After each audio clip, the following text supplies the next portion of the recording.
ನಮಸ್ಕಾರ. ರಿವ್ಯೂ ಚಾನಲ್ಗೆ ಸ್ವಾಗತ. ನಾನು ಸೌಖ್ಯ ಗಾಂವ್ಕರ್. ಬಳ್ಳಾರಿ ಕೇಸ್ ಸಿಬಿಐಗೆ ಹೋಗೋದು ಫಿಕ್ಸಾ? ಈಗ ಸಿದ್ದರಾಮಯ್ಯನವರು ಅಂತಹ ಸಂದಿಗ್ಧತೆಯಲ್ಲಿ ಸಿಕ್ಕಾಕೊಳ್ತಾ ಇದ್ದಾರೆ. ಬಿಜೆಪಿ ಯಾವ ರೀತಿ ಅಸ್ತ್ರವನ್ನು ಎತ್ತುತ್ತಾ ಇದೆ, ಡೀಟೇಲ್ಸ್ ಇಡ್ತಾ ಹೋಗ್ತೀವಿ. ಮಿಸ್ ಮಾಡಿದ್ರೆ ನಮ್ಮ ಚಾನಲ್ನ ಸಬ್ಸ್ಕ್ರೈಬ್ ಮಾಡಿ, ನಿಮ್ಮ ಅಭಿಪ್ರಾಯ ಕಮೆಂಟ್ ಮಾಡಿ ತಿಳಿಸಿ. ವೀಕ್ಷಕರೇ, ಈಗಾಗಲೇ ನ್ಯಾಯಾಂಗ ಬಂಧನ ಆಗಿದೆ, ಹಲವರನ್ನ ಬಂಧಿಸಿದ್ದಾರೆ. ಕೇಸ್ ಬಹಳ ಗಂಭೀರ ಸ್ವರೂಪಕ್ಕೆ ಹೋಗಿ ಕಾಂಗ್ರೆಸ್ ಶಾಸಕನ ಬುಡಕ್ಕೆ ಬಂದಿದೆ. ಭರತ್ ರೆಡ್ಡಿ ಕಡೆಯವರೇ ಶೂಟ್ ಮಾಡಿದ್ದು, ಆ ಬುಲೆಟ್ಟೇ ಹೋಗಿರೋದು ಅನ್ನೋದೆಲ್ಲ ಈಗ ಖಚಿತ ಆಗಿದ್ದಾಗಿದೆ. ಅದರ ಬೆನ್ನಲ್ಲೇ ನೋಡಿ, ಈ ಪೋಸ್ಟ್ ಮಾರ್ಟಮ್ ಸೀಕ್ರೆಟ್ ಸಿಡಿತಾ ಇದ್ದ ಹಾಗೆ ಅದೇ ಬಿಜೆಪಿ ಅಸ್ತ್ರ ಆಗಿದೆ. ಕಾನೂನಿನ ಪ್ರಕಾರ 2 ಸಲ ಪೋಸ್ಟ್ ಮಾರ್ಟಮ್ ಮಾಡೋದಕ್ಕೆ ಅವಕಾಶ ಇದೆಯಾ? ಖಂಡಿತ ಇಲ್ಲ. ಅದು ದೊಡ್ಡ ಅಕ್ರಮ ಆಗುತ್ತೆ, ಅದು ದೊಡ್ಡ ಸಂಚು ಅಂತ ಪರಿಗಣಿಸೋದಕ್ಕಾಗುತ್ತೆ. ಕೋರ್ಟ್ಗೆ ಹೋದರೆ, ಕಾನೂನು ಹೋರಾಟವನ್ನು ಮಾಡಿದಲ್ಲಿ ಅಥವಾ ಕೇಂದ್ರ ಸರ್ಕಾರ ಮಧ್ಯಪ್ರವೇಶ ಮಾಡಿದಲ್ಲಿ ಸಂಕಷ್ಟ ಕಟ್ಟಿಟ್ಟ ಬುತ್ತಿ. ಅದನ್ನೇ ಈಗ ಅಸ್ತ್ರ ಮಾಡ್ಕೊಳ್ತಿರೋದು. ನೋಡಿ ಏನಾಗಿದೆ, ಕುಮಾರಸ್ವಾಮಿಯವರು ಕೂಡ ಬಹಳ ಸೀರಿಯಸ್ ಆಗಿ ಈ ವಿಚಾರ ಎತ್ಕೊಂಡಿದ್ದಾರೆ.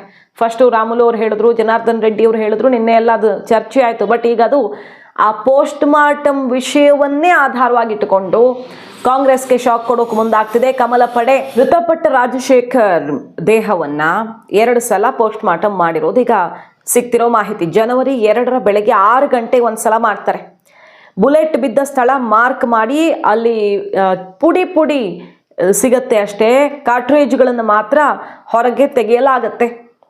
ಯಾವಾಗ ಈ ಕೇಸ್ ಗಂಭೀರ ಆಯ್ತಲ್ವಾ, ಫಸ್ಟು ಭರತ್ ರೆಡ್ಡಿ ಅವ್ರ ಕಡೆ ಶೂಟ್ ಮಾಡಿದ್ದ, ಜನಾರ್ದನ್ ರೆಡ್ಡಿ ಅವ್ರ ಕಡೆ ಶೂಟ್ ಮಾಡಿದ್ದ ಅನ್ನೋದ್ರ ಬಗ್ಗೆ ಗೊಂದಲ ಇತ್ತು. ಒಬ್ಬರ ಮೇಲೆ ಒಬ್ಬರು ಆರೋಪ ಮಾಡ್ತಿದ್ರು, ಅಷ್ಟಕ್ಕೆ ಇತ್ತು. ಆಮೇಲೆ ಯಾವಾಗ ಗಂಭೀರ ಸ್ವರೂಪದ್ದಾಯ್ತಲ್ಲ, ಆವಾಗ ಇನ್ನೊಂದು ಮರಣೋತ್ತರ ಪರೀಕ್ಷೆಗೆ ಆರ್ಡರ್ ಆಗತ್ತೆ ಅನ್ನೋದು ಗೊತ್ತಾಗಿರೋದು. ಈಗ 10 ಗಂಟೆಗೆ ಮತ್ತೊಮ್ಮೆ 10 ಗಂಟೆಗೆ ಪೋಸ್ಟ್ ಮಾರ್ಟಮ್ ಮಾಡ್ತಾರೆ.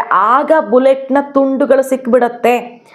FSL ವರದಿಗೆ ಕಳಿಸ್ಲೇಬೇಕಾದ ಅನಿವಾರ್ಯತೆಗೆ ಸಿಕ್ಕಾಕೊಳ್ತಾರೆ. ಯಾಕಂದರೆ ಪೋಸ್ಟ್ ಮಾರ್ಟಮ್ಮು ಇಂಥ ಕೇಸಲ್ಲಿ ಎಲ್ಲ ವಿಡಿಯೋ ರೆಕಾರ್ಡ್ ಕೂಡ ಆಗ್ತಾ ಇರುತ್ತೆ.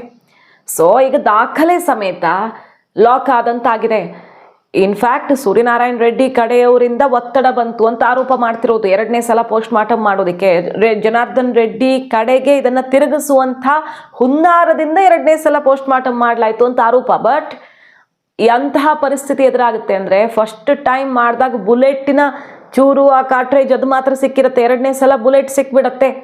ಅಧಿಕಾರಿಗಳು ಕೂಡ ಇದನ್ನು ಬೇರೆ ರೀತಿ ತಿರುಗಿಸೋದಕ್ಕಾಗದ ಸಂದಿಗ್ಧತೆಯಲ್ಲಿ ಸಿಕ್ಕಾಕೊಳ್ತಾರೆ. ಮತ್ತು ಪ್ರಾಮಾಣಿಕ ಅಧಿಕಾರಿಗಳು ಇದ್ದಿದ್ದರಿಂದಾಗಿ ಏನು ಮಾಡೋಕ್ಕಾಗಿಲ್ಲ. ಮೇಲಾಧಿಕಾರಿಗಳು ಕೂಡ ಬಿಡಲ್ಲ ಇದನ್ನು ದಾರಿ ತಪ್ಪಿಸೋಕೆ ಅಂತ ಈಗ JDS ಮತ್ತು BJP ಹೇಳ್ತಿರೋದು. ಕುಮಾರಸ್ವಾಮಿ ಅವರು ಹೇಳ್ತಿರೋದು, ದಕ್ಷ ಅಧಿಕಾರಿಯೊಬ್ಬರಿಂದಾಗಿ ಈ ಕೇಸಲ್ಲಿ ಒಳಗಿಂದೊಳಗಡೆ ಏನು ಮಸಲತ್ ನಡೆದಿತ್ತು ಅದು ಫೇಲ್ ಆಗಿದೆ ಅಂತ ಕುಮಾರಸ್ವಾಮಿ ಅವರು ಹೇಳ್ತಾ ಇರೋದು. 10 ಗಂಟೆಗೆ 2ನೇ ಪೋಸ್ಟ್ ಮಾರ್ಟಮ್ ಮಾಡಿರೋದು ಖಚಿತವಾಗಿದೆ. ಸರ್ಕಾರ ಇದ್ರ ಬಗ್ಗೆ ಓಪನ್ ಆಗಿ ಸ್ಟೇಟ್ಮೆಂಟ್ ಕೊಡಬೇಕು. ಸಿದ್ದರಾಮಯ್ಯನವರು ಈಗ ಮಾತಾಡಬೇಕಾಗತ್ತೆ. ಯಾರು ಪರ್ಮಿಷನ್ ತಗೊಂಡು 2 ಸಲ ಪೋಸ್ಟ್ ಮಾರ್ಟಮ್ ಮಾಡಿದ್ರು? ಎಷ್ಟು ಹೀನಾಯವಾದ ಕೃತ್ಯ ಅಲ್ವಾ? ಆ ಕಾರ್ಯಕರ್ತ ಪಾಪ ನತದೃಷ್ಟ, ಯಾರದ್ದೋ ಗಲಾಟೆಯಲ್ಲಿ ಜೀವ ಹೋಗಿದೆ. 1 ಸಲ ಪೋಸ್ಟ್ ಮಾರ್ಟಮ್ ಮಾಡೋಕೆ ಕುಟುಂಬದವರಿಗೆ ಒಂಥರ ಬೇಸರ ಇರಲ್ವಾ? ಪೋಸ್ಟ್ ಮಾರ್ಟಮ್ ಮಾಡೋದು, ದೇಹ ತುಂಡರಿಸೋದು ಅಂದರೆ. 2ನೇ ಸಲ ಅಂದರೆ ಆ ದೇಹಕ್ಕೆ, ಆ ಸಾವಿಗೆ ಒಂದು ಗೌರವ ಇಲ್ದಿರೋ ರೀತಿಯಲ್ಲಿ ಆ ರೀತಿ ನಡ್ಕೊಳ್ಳೋದು ಬಹಳ ದೊಡ್ಡ ಅಪರಾಧ ಆಗುತ್ತೆ. ಸೊ ಅಕ್ರಮ ನಡೆದಿದೆ, ಅಲ್ಲೊಂದು ಅಕ್ರಮ ನಡೆದಿದೆ ಅಂತ ಕೋರ್ಟ್ಗೆ ಹೋಗೋದಿಕ್ಕೂ ಕೂಡ ಅವಕಾಶ ಇದೆ ಈಗ. ಮತ್ತು ಕೇಂದ್ರ ಸರ್ಕಾರ ಮಧ್ಯಪ್ರವೇಶ ಮಾಡಬೇಕು ಅನ್ನುವಂಥ ಒತ್ತಡವನ್ನು ಹಾಕಿ CBI ಕೊಡಿಸೋದಕ್ಕೆ ರಾಜ್ಯ ಸರ್ಕಾರವೇ ಈಗ ಅನಿವಾರ್ಯವಾಗಿ CBI ಕೊಡಬೇಕು ಈ ಕೇಸನ್ನು ಅನ್ನೋ ರೀತಿಯಲ್ಲಿ BJP ಪ್ರೊಟೆಸ್ಟ್ ಮಾಡೋಕೆ ಮುಂದಾಗಿದೆ. ಹೇಳಿ ಅವ್ರ ಯೋಗ್ಯತೆಗೆ ಯಾರಿಗೋಸ್ಕರ ಮಾಡಿದೀವಿ ಅಂತ ನಾನು ಹೇಳ್ತಾ ಇದ್ದೀನಿ. ಸತ್ಯತೆ ಹೊರಗೆ ಬರಲಿ. 2 ಪೋಸ್ಟ್ ಮಾರ್ಟಮ್ 2 ಬಾರಿ ಮಾಡಿದ್ರು ಇಲ್ವೋ ಸತ್ಯ ಹೇಳಿ, ಜನಗಳ ಮುಂದಿಡಿ. ಯಾವಾಗ ಸಿಕ್ತು ನಿಮ್ಗೆ ಗುಂಡದು? 2ನೇ ಬಾರಿ ಸಿಕ್ತು, ಮೊದಲನೇ ಬಾರಿಗೆ ಸಿಕ್ತು. ಹಾಂ, ಹೇಳಿ ಅವ್ರ ಯೋಗ್ಯತೆಗೆ ಯಾರಿಗೋಸ್ಕರ ಮಾಡಿದೀವಿ ಅಂತ ನಾನು ಹೇಳ್ತಾ ಇದ್ದೀನಿ. ಸತ್ಯತೆ ಹೊರಗೆ ಬರಲಿ. ಬಳ್ಳಾರಿಯಲ್ಲಿ ದೊಡ್ಡ ಸಮಾವೇಶವನ್ನು ಹಮ್ಮಿಕೊಳ್ತಿದ್ದಾರೆ BJP ಅವರು. ಅಂದರೆ ನಿನ್ನೆ ಒಂದು ಮೀಟಿಂಗ್ ಆಗಿ ಆ ಮೀಟಿಂಗ್ನಲ್ಲಿಯೇ ನಿರ್ಧಾರವನ್ನು ಮಾಡಿದ್ದಾರೆ. ಬಳ್ಳಾರಿಯಲ್ಲಿ ಬೃಹತ್ ಸಮಾವೇಶವನ್ನು ಹಮ್ಮಿಕೊಳ್ಳೋದಕ್ಕೆ ಶೂಟೌಟ್ ಪ್ರಕರಣದ ಹಿನ್ನೆಲೆಯಲ್ಲಿ ಒಂದು BJPಗಲ್ಲಿ ಬಲಾನು ಬಂದಿದೆ. BJP ನೆಲೆ ಕಳ್ಕೊಂಡಿರೋ ರೀತಿಯಲ್ಲಿ ಆಗ್ಬಿಟ್ಟಿತ್ತು. ಎಲ್ಲರೂ ಅವರವ್ರ ದಿಕ್ಕಿಗೆ ಮುಖ ಮಾಡಿಬಿಟ್ಟಿದ್ರು. ಒಂದು ಘಟನೆಯಿಂದ ರೆಡ್ಡಿ ಬ್ರದರ್ಸ್ ಒಂದಾದ್ರು. ಮದುವೆಗೂ ಬರೆದಿರುವಂತಹ ಕರುಣಾಕರ್ ರೆಡ್ಡಿ ಅವರು ನಿನ್ನೆ ಬಂದು ಜನಾರ್ದನ್ ರೆಡ್ಡಿ ಪರ ಬ್ಯಾಟ್ ಬೀಸಿದ್ರು. ಶ್ರೀರಾಮುಲು ಜನಾರ್ದನ್ ರೆಡ್ಡಿ ಒಂದಾದ್ರು, ಕುಮಾರಸ್ವಾಮಿ ಅವರು ಜನಾರ್ದನ್ ರೆಡ್ಡಿ ಜೊತೆಗಿನ ಮುನಿಸು ಮರೆತು ಜೊತೆಗೆ ನಿಂತು ಸಪೋರ್ಟ್ ಮಾಡಿದ್ದಾರೆ. ಇದೆಲ್ಲ ಬಿಜೆಪಿಗೆ ಪ್ಲಸ್ ಆಗ್ತದೆ. ಕುಮಾರಸ್ವಾಮಿ ಅವ್ರಿಗೆ ಅನಿವಾರ್ಯ ಅಲ್ವಾ, ನಾಳೆ ಅವರು ಸಿಎಂ ಕುರ್ಚಿ ಮೇಲೆ ಕಣ್ಣಿಟ್ಟಿರೋರು, ಮೈತ್ರಿಯಲ್ಲಿ ಹೋಗೋದಕ್ಕೆ ಬಯಸ್ತಿರೋರು, MLA ಗಳ ಸಪೋರ್ಟ್ ಬೇಕು. ರೆಡ್ಡಿ ಅವರು ಒಬ್ರು ಅಂತ ಅನಿಸಿದ್ರು ಕೂಡ ಒಂದು ಟೀಮ್ ಸಪೋರ್ಟ್ ಸಿಕ್ಕಂಗಾಗತ್ತೆ. ರಾಮುಲು ರೆಡ್ಡಿ ಬ್ರದರ್ಸು ಎಲ್ಲ ಆ ಭಾಗದಲ್ಲಿ ಒಂದು ಹಿಡಿತ ಸಾಧಿಸ್ದಂಗಾಗತ್ತೆ. ಇಂಥ ಟೈಮಲ್ಲಿ ಜೊತೆಗೆ ನಿಂತರು ಅಂತ ಕಾಲ್ ಮಾಡಿ ವಿಶ್ ಮಾಡಿದ್ದಾರೆ ಕುಮಾರಸ್ವಾಮಿ ಅವರಿಗೆ. ಸೊ ಇದೆಲ್ಲ ಮ್ಯಾಟ್ರ್ ಆಗುತ್ತೆ. ಸೊ ಅಲ್ಲೇ ಒಂದು ದೊಡ್ಡ ಸಮಾವೇಶ ಮಾಡೋದು. ರಾಮುಲು ಅವರು ಪಾದಯಾತ್ರೆ ಕೂಡ ಈಗಾಗಲೇ ಘೋಷಣೆ ಮಾಡಿದ್ದಾರೆ, ಪಾದಯಾತ್ರೆ ಮಾಡ್ತೀವಿ, ಕಾಂಗ್ರೆಸ್ ಸರ್ಕಾರಕ್ಕೆ ಸೆಟ್ ಹೊಡಿತೀವಿ ಅಂತ. ಹಾಗಾಗಿ ಇದರ ಸುತ್ತ ಈಗ ರಾಜಕಾರಣ ಕೂಡ ಗರಿಗೆದರಿದೆ.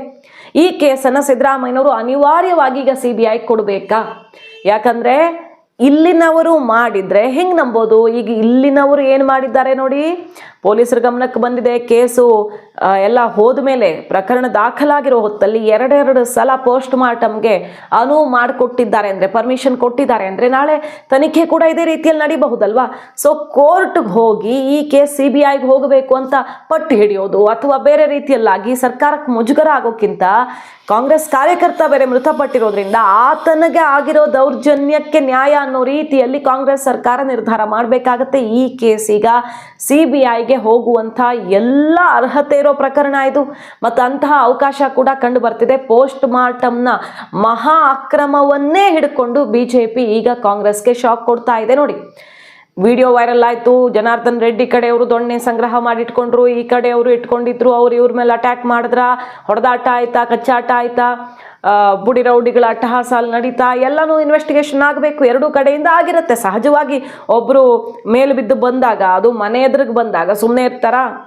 ಜನಾರ್ದನ್ ರೆಡ್ಡಿ ಅವರು ತೋಳೆರ್ಸ್ಕೊಂಡು ಹೋಗಿರ್ತಾರೆ. ಅದೇ ರೀತಿಯಲ್ಲಿ ಆಗಿದೆ. ಅಲ್ಲಿ ಎರಡೂ ಕಡೆಯವ್ರಿಗೂ ಏನೇನು ಕ್ರಮ ಆಗಬೇಕೋ ಆಗಲಿ, ಆದ್ರೆ ಒಬ್ಬನ ಜೀವ ಹೋಗೋ ತನಕ ಆಯಿತು. ಮತ್ತು ಅದು ಯಾರಿಂದ ಆಯಿತು ಅನ್ನೋದು ಈಗ ಖಚಿತವಾಗಿದೆ. ಸೊ ಆ ಕೇಸನ್ನು ತಿರುಚುವ ಪ್ರಯತ್ನ ನಡೆದಿದೆ ಅನ್ನೋದಕ್ಕೆ ಸಾಕ್ಷಿ ಸಿಡ್ತಿದ್ದು ಈಗ ಡಬಲ್ ಪೋಸ್ಟ್ ಮಾರ್ಟಮ್ ವಿಚಾರ. ಅದ್ರ ಬಗ್ಗೆ ಸಿದ್ದರಾಮಯ್ಯನವರೇ ಖುದ್ದು ಉತ್ತರ ಕೊಡಬೇಕು. ಅದು ಹೆಂಗೆ ಕೊಟ್ರಿ ಪರ್ಮಿಷನ್ ಅನ್ನೋದು ಒಂದಾದರೆ, ಇನ್ನೊಂದು ಪ್ರಮುಖ ಆಧಾರ ಈ ಕಾರ್ಯಕ್ರಮವೇ ಅನಧಿಕೃತ, ಕಾರ್ಯಕ್ರಮವೇ ಅಕ್ರಮ. ಸುಪ್ರೀಂ ಕೋರ್ಟ್ನ ಆದೇಶ ಇದೆ ಈ ರೀತಿ ಸ್ಟ್ಯಾಚ್ಯೂ ಕೂರಿಸೋದಕ್ಕೆ, ರಸ್ತೆ ಸರ್ಕಲ್ಗಳೆಲ್ಲ ಅವಕಾಶ ಕೊಡಬಾರ್ದು ಅಂತ ಸರ್ಕಾರದ ಆದೇಶ ಇದೆ. ಅದನ್ನ ಮೀರಿ ಪಾಲಿಕೆಯ ಅನುಮತಿಯನ್ನೇ ಪಡೆಯದೆ, ಬ್ಯಾನರ್ ಹಾಕೋಕ್ಕೂ ಅನುಮತಿ ಇಲ್ಲ, ಕಾರ್ಯಕ್ರಮಕ್ಕೂ ಅನುಮತಿ ಇಲ್ಲ. ಇನ್ನು ಪ್ರಸ್ತಾವನೆ ಹಂತದಲ್ಲಿರುವಾಗಲೇ ಕಾರ್ಯಕ್ರಮವನ್ನು ಮಾಡೋಕೆ ಹೊರಟಿದ್ದಾರೆ. ಜಸ್ಟ್ ನಾವು ಕಾರ್ಯಕ್ರಮ ಮಾಡ್ತೀವಿ ಅಂತ ಪ್ರಸ್ತಾವನೆ ಕೊಟ್ಟಿರೋದು, ಆಲ್ರೆಡಿ ಕಾರ್ಯಕ್ರಮ ಮಾಡೋಕೆ ಹೊರಟಿದ್ದಾರೆ. ಸೊ ಅದೊಂದು ಅಕ್ರಮ, ಅನಧಿಕೃತ ಮಾಡಿದ್ದೇ ಅದೇ ತಪ್ಪಲ್ವಾ? ಈ ಎರಡು ಪ್ರಮುಖ ವಿಚಾರಗಳನ್ನು ಹಿಡ್ಕೊಂಡು BJP ನೆಕ್ಸ್ಟ್ ಲೆವೆಲ್ಗೆ ಈ ಕೇಸನ್ನು ತಗೊಂಡು ಹೋಗಬಹುದು. ಸೊ ಭರತ್ ರೆಡ್ಡಿ ಅವ್ರಿಗೆ ಈಗ CBI ಶಾಕ್ ಫಿಕ್ಸಾ? ಮಾಹಿತಿ ನಿಮ್ಗೆ ಇಷ್ಟ ಆಗಿದ್ರೆ ಮಿಸ್ ಮಾಡಿದ್ರೆ ನಮ್ಮ ಚಾನಲ್ನ ಸಬ್ಸ್ಕ್ರೈಬ್ ಮಾಡಿ, ನಿಮ್ಮ ಅಭಿಪ್ರಾಯ ಕಮೆಂಟ್ ಮಾಡಿ ತಿಳಿಸಿ. Thank you.